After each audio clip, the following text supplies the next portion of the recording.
universo onde o medo tem nome e o pecado tem rosto, existe um homem que caminha entre o céu e o inferno, não por escolha, mas por maldição. John Constantine, um nome que ecoa entre as sombras, sussurrado por demônios e temido até por anjos. Um manipulador, um trapaceiro, um mago que carrega nas costas o peso de suas próprias decisões e o eco de todos os gritos que já ouviu. Constantine não é um herói.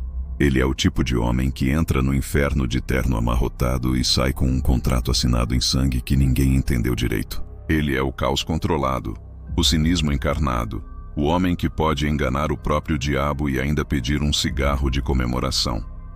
Mas há uma pergunta que o tempo insiste em fazer. Existe algo, ou alguém, no inferno capaz de fazer John Constantine chorar? Para entender essa questão, é preciso entender o inferno que Constantine habita. Não aquele feito apenas de fogo e enxofre, mas o inferno humano, o das lembranças, das culpas, dos nomes que ele nunca esqueceu. Porque, para Constantine, o inferno não é um lugar. É uma lembrança que nunca apaga.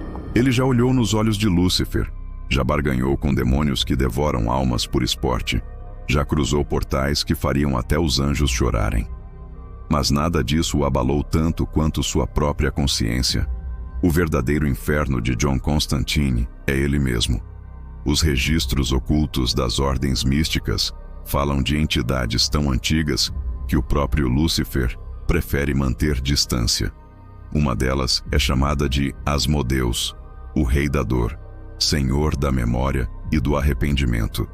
Diferente de outros demônios, Asmodeus não busca destruir corpos ou ceifar almas. Ele busca lembranças. Ele se alimenta das partes mais frágeis de quem ousa desafiá-lo. Os segredos que mantêm o coração humano pulsando. Muitos dizem que apenas o olhar de Asmodeus já é o suficiente para despedaçar a mente de um mago e fazê-lo reviver seus piores pecados. E é aí que a dúvida começa. Será que até mesmo John Constantine conseguiria suportar isso? Constantine é conhecido por manipular o inferno com palavras, não com força.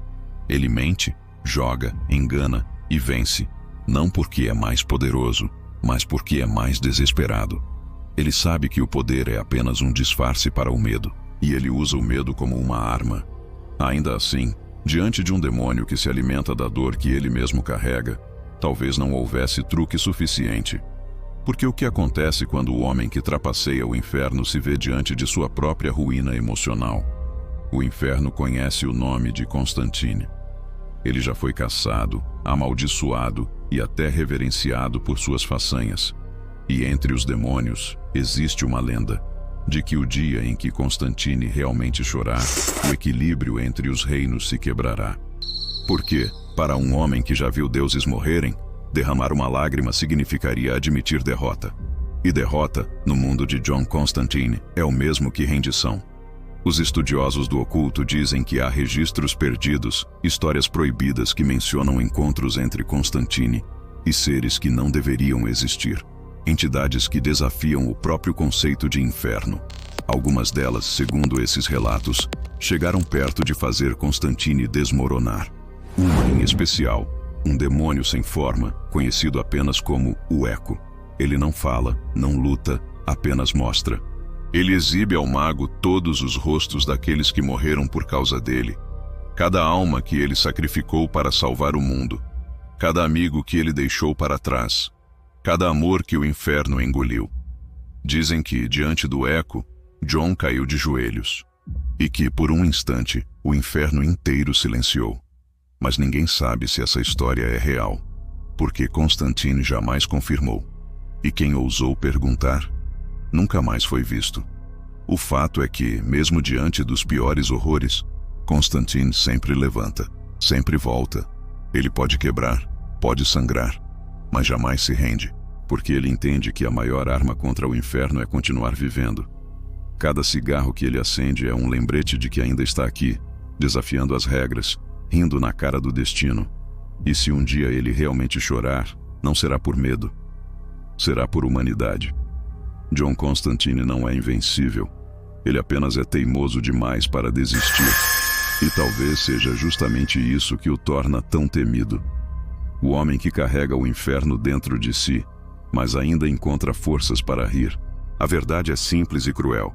Não existe demônio que possa destruir Constantine completamente, porque o inferno nunca vai odiá-lo tanto quanto ele mesmo já se odeia. E é essa dor que o mantém de pé. Então, se você se pergunta se existe algo no inferno capaz de fazê-lo chorar, a resposta é sim. Mas esse algo não tem chifres, nem asas queimadas. Esse algo veste um sobretudo gasto, segura um isqueiro enferrujado e carrega no olhar o peso de 1000 almas. Esse algo é o próprio John Constantine. E ainda assim, mesmo quando o silêncio paira entre os portais e a escuridão parece engolir tudo, Constantine permanece. Cada passo que ele dá pelo limiar do mundo e do inferno é um desafio lançado ao próprio destino. Ele não teme a morte, ele a compreende, a negocia, a manipula.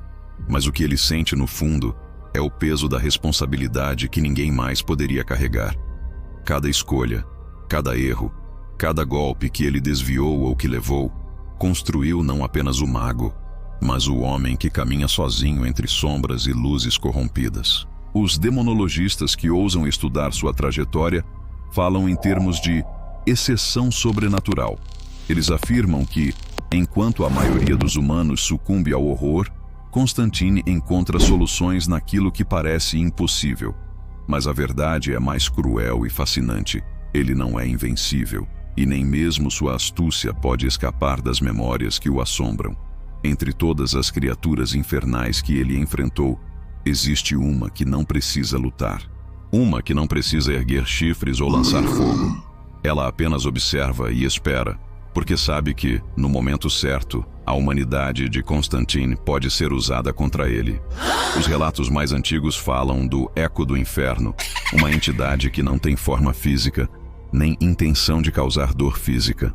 Ele simplesmente revela tudo que Constantine tentou enterrar.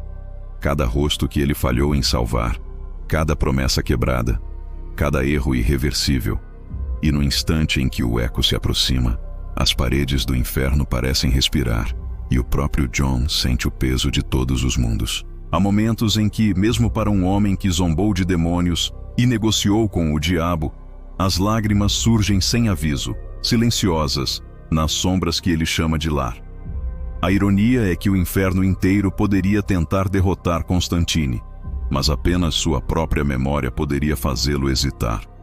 As entidades mais poderosas, os demônios mais cruéis e até mesmo os senhores das chamas já aprenderam que ele sempre encontrará uma saída, exceto quando enfrenta a parte mais implacável de si mesmo.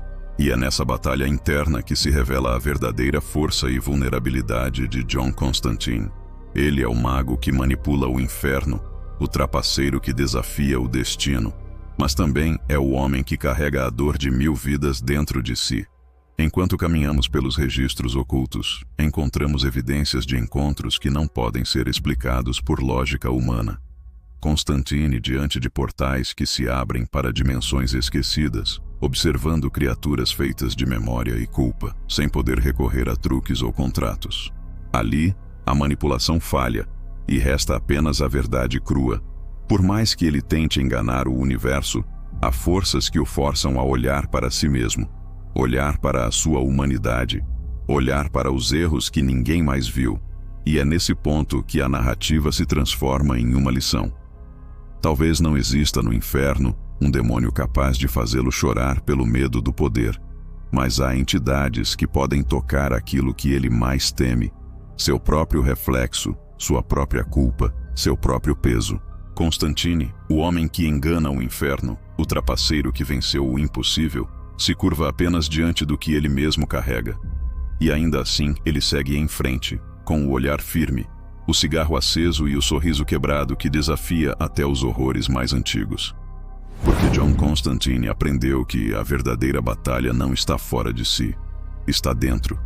E enquanto houver memória, enquanto houver dor, ele continuará lutando, não contra o inferno, mas contra aquilo que o inferno não pode tocar, sua vontade de sobreviver. Não esquece de seguir e compartilhar meu canal para a gente sempre continuar postando vídeo para vocês. Eu agradeço muito se vocês compartilhar sempre meus vídeos para mim, dar sequência nesse canal que eu estou começando agora. Eu não sei muito bem. E é isso aí. Obrigado.